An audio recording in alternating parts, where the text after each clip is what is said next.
ಹಾಗಾಯ್ತು ನನ್ನ ಬಾಳು.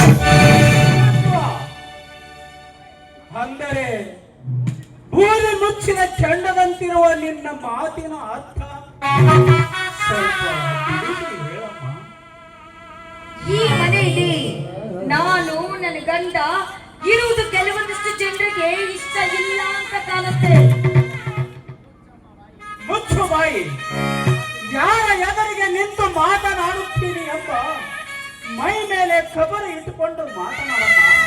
ಇಟ್ಟುಕೊಂಡು ಮಾತನಾಡು.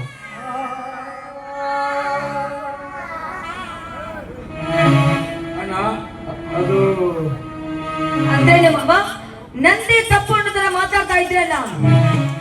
ಏನು ಓದಿದ ಒಬ್ಬ ಹಳ್ಳಿ ಗಮಾನ, ಅಕ್ಷರದ ಅರ್ಥವೇ ಗೊತ್ತಿರದೆ ಶಾಲೆಯ ಮುಖವನ್ನೇ ನೋಡ್ದೆ ಇಂಥ ಅನಾಗರಿಕ ನನಗ್ ಕೂತು ಹೇಳ್ತಾ ಇದ್ದೀರಲ್ಲ.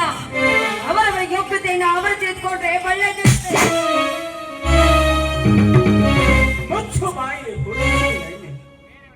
ಬೇರೆಯವರ ಯೋಗ್ಯತೆ ಮಾತನಾಡುವ ನಿನಗೆ ಯಾವ ಯೋಗ್ಯತೆ ಇದೆ?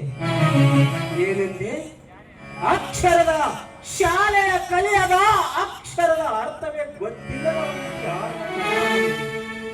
ನೋಡಮ್ಮ, ಹಾಲಿಗೆ ಉಕ್ಕು ಬರಬಾರ್ದು, ಹೆಣ್ಣಿಗೆ ಸೊಕ್ಕು ಬರಬಾರ್ದು ಅಂತ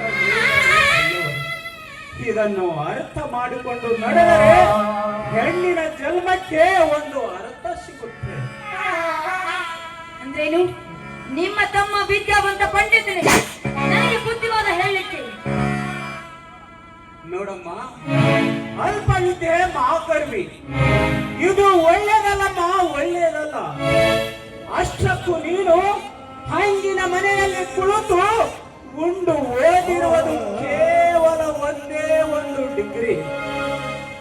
ಇಷ್ಟಕ್ಕೆ ಇಷ್ಟು ಜಿಗದ ಮಾತನಾಡುತ್ತಿರುವೆಯಲ್ಲ. ಇನ್ನ ನನ್ನ ತಮ್ಮ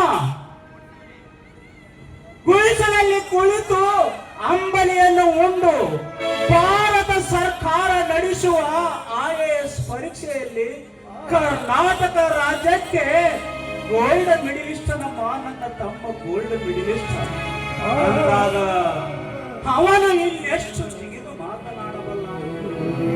ಮಾತನಾಡುವುದಕ್ಕಿಂತ ಮುಂಚೆ ಮೈ ಮೇಲೆ ಎಚ್ಚರ ಇಟ್ಟುಕೊಂಡು ಮಾತನಾಡಬೇಕು.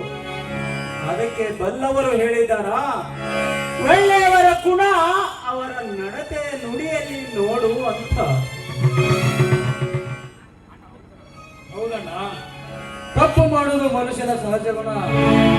ಆದರೆ ತಿದ್ದಿ ನಡೆಯೋಕೆ ಒಂದು ಅವಕಾಶ ಕೊಡೋದು ನಿಮ್ಮಂತ ಹಿರಿಯರ ಲಕ್ಷಣ ಅಲ್ವೇನಣ್ಣ? ನೋಡಮ್ಮ ಆಶೀಲ, ನಿನಗಿರುವ ಅನುಭವವನ್ನು ನೀನು ಅರಿತು ನಡೆದರೆ ನಿನ್ನ ಬಾಳು ಬಂಗಾರವಾಗುತ್ತದಮ್ಮ.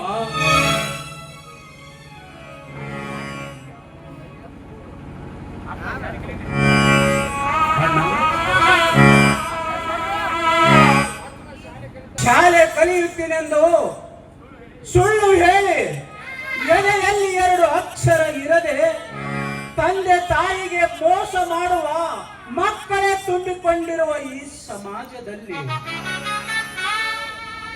IAS ಪಾಸಾದರೂ ಈ ದೇಶದ ಬೆನ್ನೆಲುಬಾಗಿ ರೈತನಾಗಿ ದುಡಿಯುವ